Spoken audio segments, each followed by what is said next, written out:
থাকবে স্বরূপনগর পঞ্চায়েত সমিতির পক্ষ থেকে। আপনার আশপাশে বা আপনাদের মধ্যে কেউ আত্মীয় স্বজন বন্ধু বান্ধব যারা বাংলার বাড়ির প্রথম কিস্তির 60,000 টাকা অলরেডি পেয়ে গেছেন, তাদেরকে অতি সত্বর ঘরের লিন্টাল অব্দি কাজ শেষ করে কনসার্ন পঞ্চায়েত মেম্বার বা পঞ্চায়েতকে ইনফর্ম করতে হবে যে আমার কাজ শেষ হয়ে গেছে, আমাকে দ্বিতীয় কিস্তির টাকাটা দেওয়া হোক। এই 60,000 টাকার প্রথম কিস্তির টাকায় মাথায় রাখবেন কম করে 270 বর্গ ফিটের একটা ঘর করতে হবে এবং এই ঘরটা লিন্টাল অব্দি শেষ করে দিতে পারলেই আপনারা দ্বিতীয় কিস্তির 60,000 টাকা পাবেন।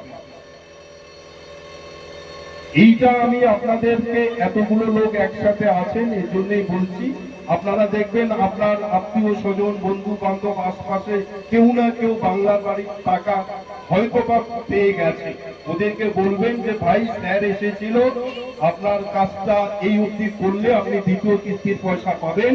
স্যার আমাদের ওখানে একটা উদ্বোধন করতে এসেছিলেন, তিনি তার ভাষণে গেছেন যে লিঙ্কটা অব্দি কাজ করলেই বাংলার বাড়ির দ্বিতীয় কিস্তির টাকা পাওয়া যাবে।